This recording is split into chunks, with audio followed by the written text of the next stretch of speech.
The only way to find your voice is to use it. Welcome everyone to Panisha Tutor.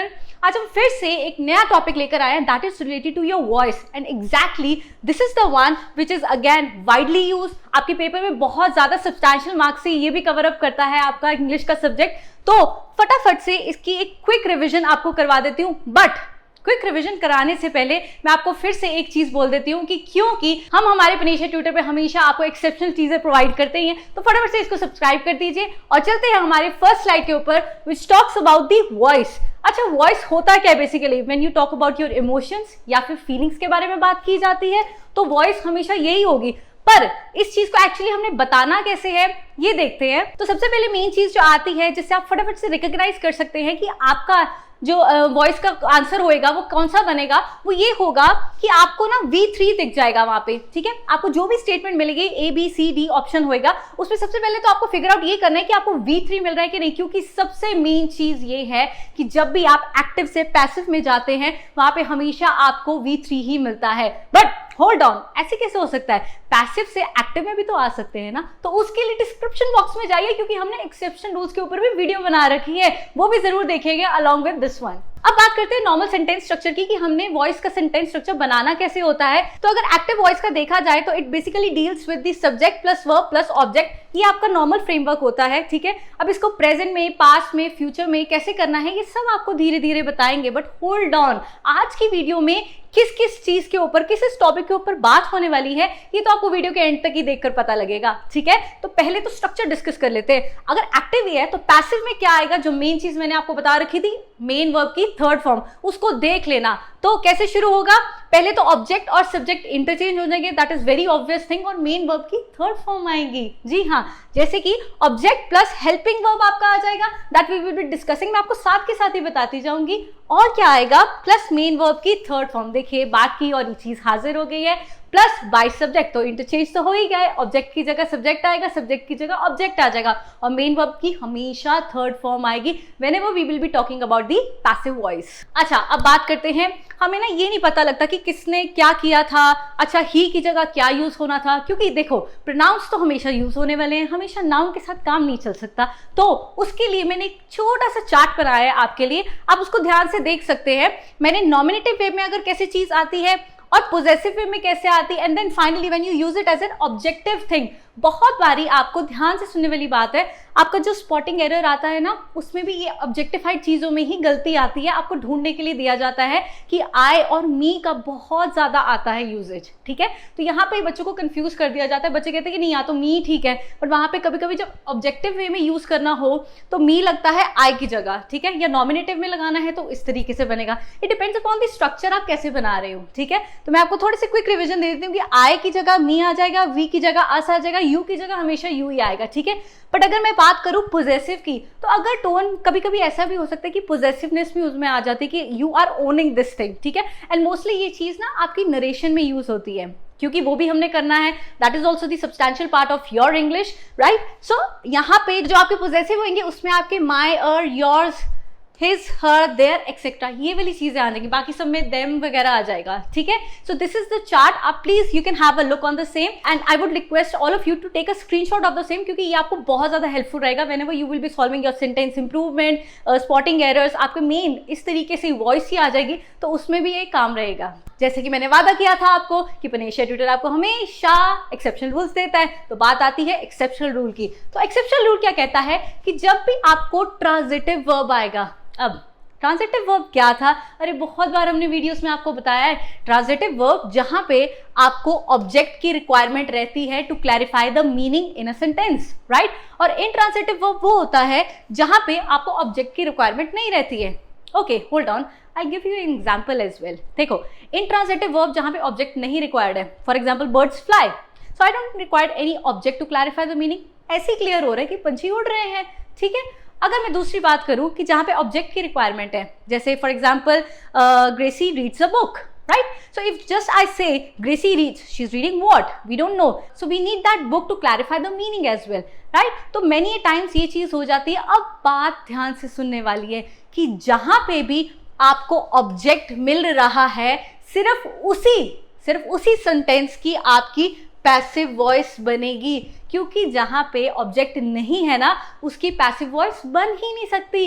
अब उसका logic है जी, logic ये है, जब हम अपनी फर्स्ट स्लाइड में आते हैं हम ऑब्जेक्ट को सब्जेक्ट की तरफ ले आते हैं, सब्जेक्ट को ऑब्जेक्ट की तरफ ले आते हैं, राइट।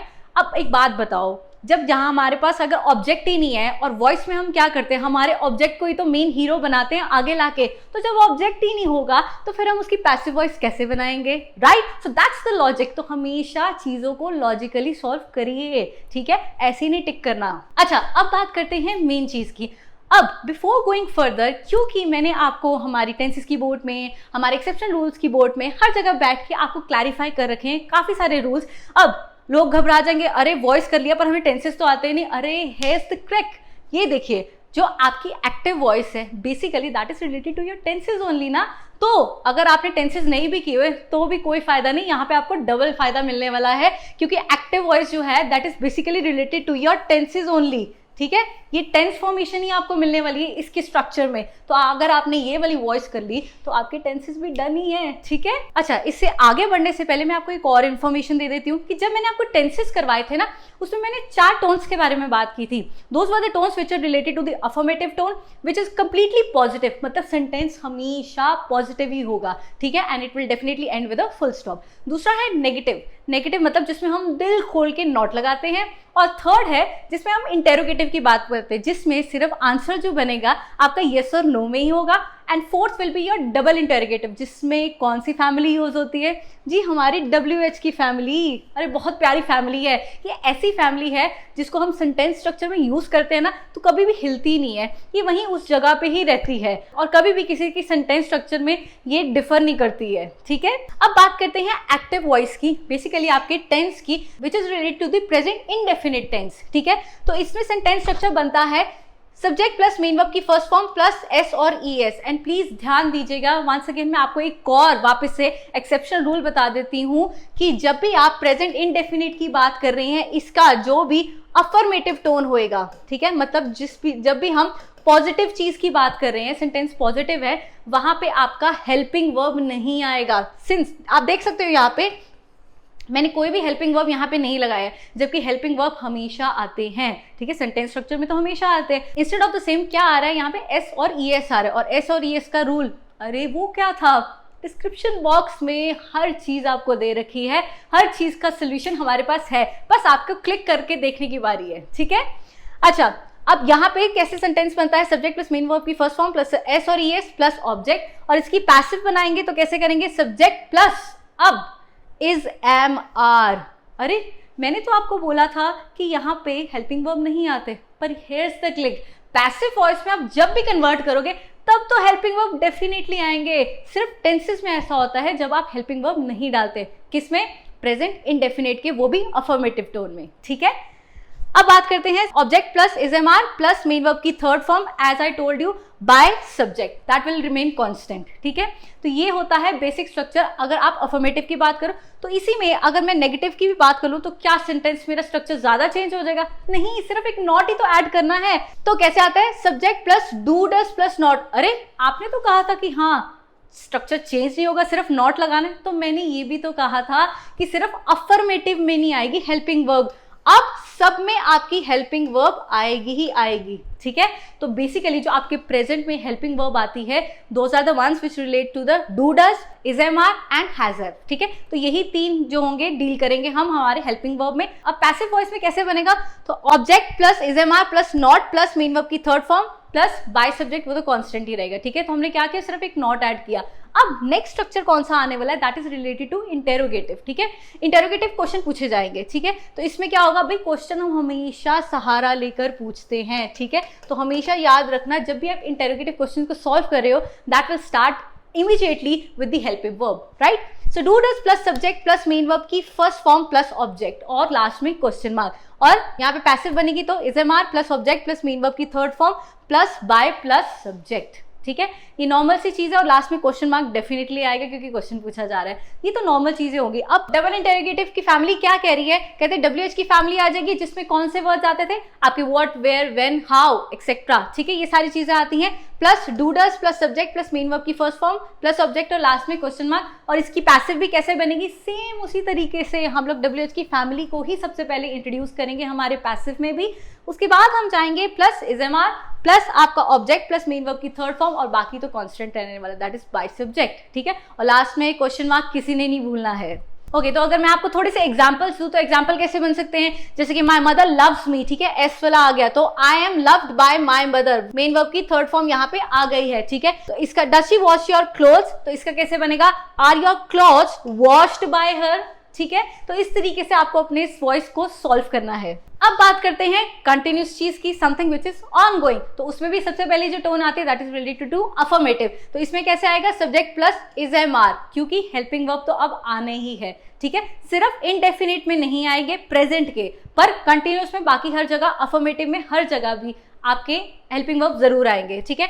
सो ये subject plus is am are plus main verb की first form plus I N G plus object, और इसकी पैसिव कैसे बना देंगे, अब क्या करना है, ध्यान से देखो, क्योंकि आईएनजी की बात होने वाली है, अब कोई ना कोई ऐसा वर्ड जरूर आएगा जो पैसिव में भी आएगा, ठीक है, तो what we were in the habit of speaking, वो सेंटेंस स्ट्रक्चर जो मोस्टली हम वॉइस में कन्वर्ट करके लेके आते हैं ना, अब वो स्ट्रक्चर आने वाला है, कैसे, देखो, object plus is am are plus being plus main verb की third form plus by subject, so we were in the habit of saying बार बार being also, ठीक है, that work was being done by us, तो ये क्या है, एक तरह का एग्जाम्पल है। नेक्स्ट बात करते हैं नेगेटिव टोन में कैसे बनेगा, subject plus is am are plus not, हमेशा क्या कर देना है, बस नॉट ऐड कर देना है, बाकी सब सेम है, प्लस मेन वर्ब की first form plus I N G plus object, और इसकी पैसिव कैसे बनेगी, same, object plus is am are plus not plus being plus main verb की थर्ड फॉर्म बाय सब्जेक्ट, ठीक है, तो यहाँ पे अगेन यहाँ पे नॉट बीइंग आएगा अब, ठीक है, नॉट बीइंग लगाना है, बीइंग नॉट नहीं करना आपने, इस चीज का जरूर ध्यान रखना है, तो पहले आके रोक देना है किसी भी चीज को कि हमने नहीं करा था जी,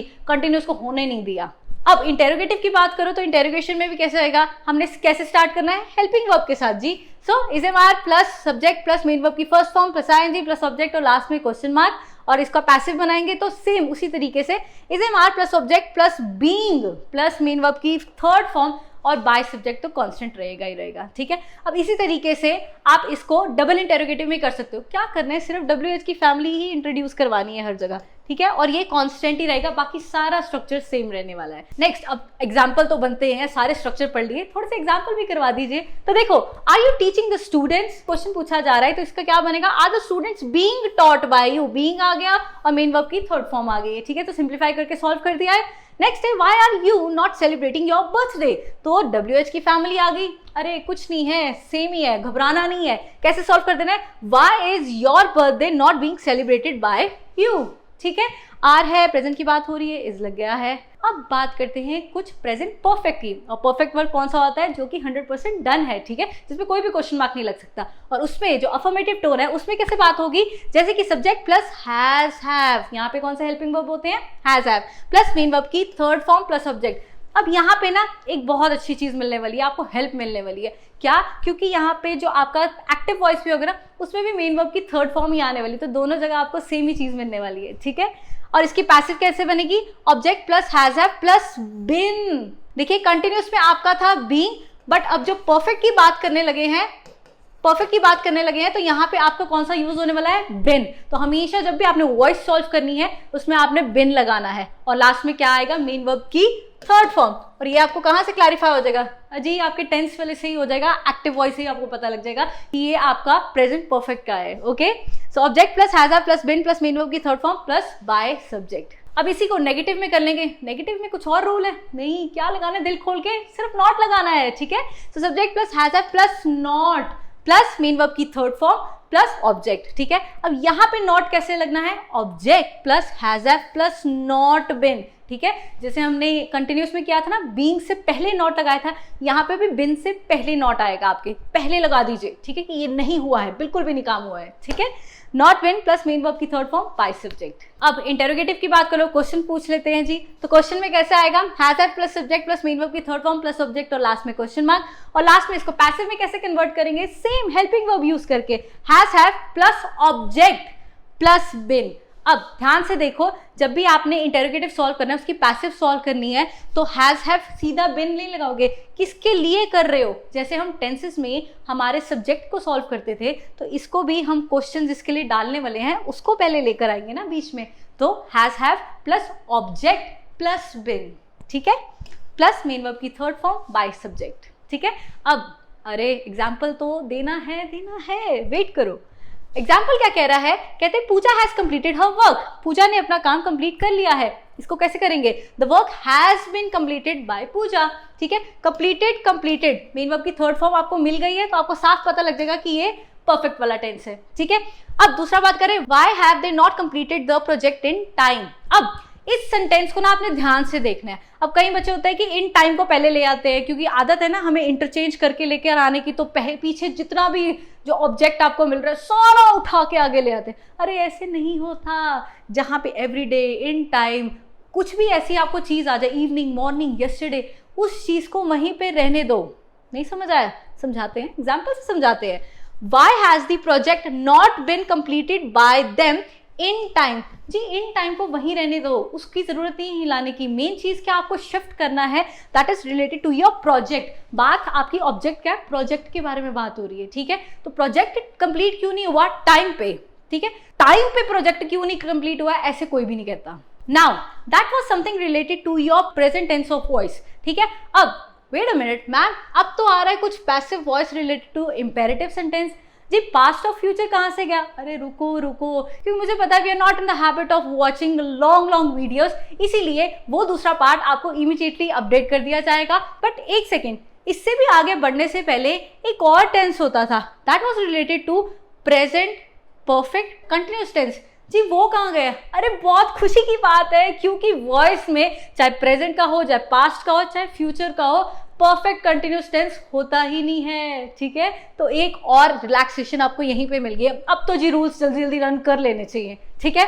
चलिए वापस से आते हैं, अब इंपेरेटिव के बारे में बात कर देते हैं, क्योंकि ये बहुत ही छोटा और बहुत जल्दी क्रैक होता है, and mainly these are the one which are usually asked in the papers as well. तो इसकी सेंटेंस स्ट्रक्चर जो बनती है ना, वो प्लीज ध्यान से नोट कर लीजिएगा।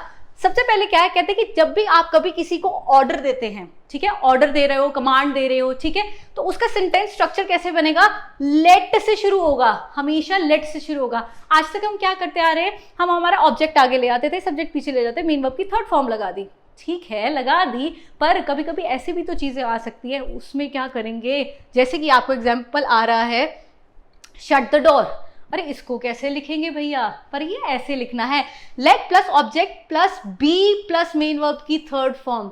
अब यहाँ पे क्या है, आपको बी मिल रहा है, पहले तो जहाँ बी मिल जाए और मेन वर्ब की थर्ड फॉर्म मिल जाए, वो आपके लिए ट्रिक होएगी। प्लस आपने ये देखना है, जब भी आपको ऑर्डर या कमांड दिख रहा है, उसमें आपने लेट वाला ही एग्जाम्पल उठाना है। बेसिकली आपने लेट वाला ही ऑप्शन उसको टिक कर देना है, यही आपकी ट्रिक है, ठीक है। तो एग्जाम्पल सॉल्व करते थे, shut the door, so let the door be shut, या फिर थ्रो द बॉल, तो इसका कैसे बनेगा, let the ball be thrown, ठीक है। बहुत ही इजी है, पर इसको सेंटेंस फॉर्मेशन जो है वो यही वाली बनी रहेगी। नेक्स्ट, अरे अब ऑर्डर दिया है, कमांड दी है, तो इतनी ज्यादा ऑर्डर कमांड नहीं चलते, आज की डेट में थोड़ी एडवाइस भी बनती है, ठीक है। तो जब एडवाइस की बारी हो, तो एडवाइस कैसे बनेगी, हम कहेंगे यू आर एडवाइज टू, और कभी कभी अगर बात ना मानी जाए तो यू आर ऑर्डर टू, या फिर यू आर आस्क्ड टू, ऐसे फॉर्मेशन बना के प्लस मेन वर्ब की first form plus object. Wait a minute ma'am, passive voice आप लिख रहे हो और मेन वर्ब की फर्स्ट फॉर्म डाल रहे हो, ये तो अनजस्ट है। जी नहीं, ये तो गलत बात है। अरे नहीं, मेन वर्ब की फर्स्ट फॉर्म आएगी, क्यों, रीजन देते हैं, आपको रीजन देंगे। देखो, जब मैं ऑर्डर लिख रही हूँ, जब मैं आस्क्ड लिख रही हूँ, जब मैं एडवाइस लिख रही हूँ, क्या ये थर्ड फॉर्म नहीं हुई ना। तो एक बार अगर मैंने थर्ड फॉर्म डाल दी, तो मैं दोबारा थर्ड फॉर्म क्यों डालूंगी। और मैंने हमेशा ही आपको बात बोली थी कि हम भी कभी भी हमारी चीज़ों को सुपरफ्लुअस नहीं बनाते, एक ही जगह पे दो थर्ड फॉर्म कैसे डाल सकते हो, ठीक है, तो ये गलत हो जाएगा। तो इसमें कैसे करना है, एग्जाम्पल के थ्रू समझते हैं। माइंड योर ओन बिजनेस, अगर मैं आपको नॉर्मली बोल देती, आज की डेट में वैसे भी सब कहते हैं अपना अपना काम देखो, ठीक है, अपने काम से मतलब रखो। कैसे कहना है, you are advise to mind your own business, भी आपको कहा जा रहा है, सलाह दी जा रही है, आज की डेट में अपने काम से मतलब रखो, किसी को छेड़ो मत। अब नेक्स्ट है, थोड़ी सी रिक्वेस्ट भी बनती है, क्योंकि जरूरत तो सबको होती है, ठीक है। तो रिक्वेस्ट कैसे कर सकते हो आप, यू आर रिक्वेस्टेड टू, ये वाला सेंटेंस बना के प्लस मेन वर्ब की फर्स्ट फॉर्म प्लस ऑब्जेक्ट। अब फिर से नहीं पूछना चाहिए मेन वर्ब की थर्ड फॉर्म क्यों डाली, अरे क्योंकि रिक्वेस्टेड डाल दिया ना, तो ऑलरेडी मेन वर्ब की थर्ड फॉर्म आ गई, तो सुपरफ्लुअस नहीं करेंगे। तो इसका भी एग्जांपल बनता है। So example says help me, कोई किसी को कह रहा है कि मेरी हेल्प करो, तो कैसे करेंगे, you are requested to help me, ठीक है, कि आप जब पैसिव बनाओगे तो उसकी ऐसी पैसिव बनाओगे। Okay, so thank you everyone, I hope आपको ये सारे वॉइस के रूल्स क्लियर हुए होंगे। और क्योंकि मैंने आपको इंपेरेटिव रूल्स भी कराए जो कि मोस्टली आते हैं, तो प्लीज उसकी सेंटेंस फॉर्मेशन ध्यान में रखना और जाना नहीं है, सब्सक्राइब करके रखना है, क्योंकि पास्ट और फ्यूचर अभी बाकी है और उसमें भी एक ट्विस्ट भी लाने वाली हूं मैं। तो बने रहिए हमारे पनीशा ट्यूटर पे, and this is Radhika signing off, bye bye.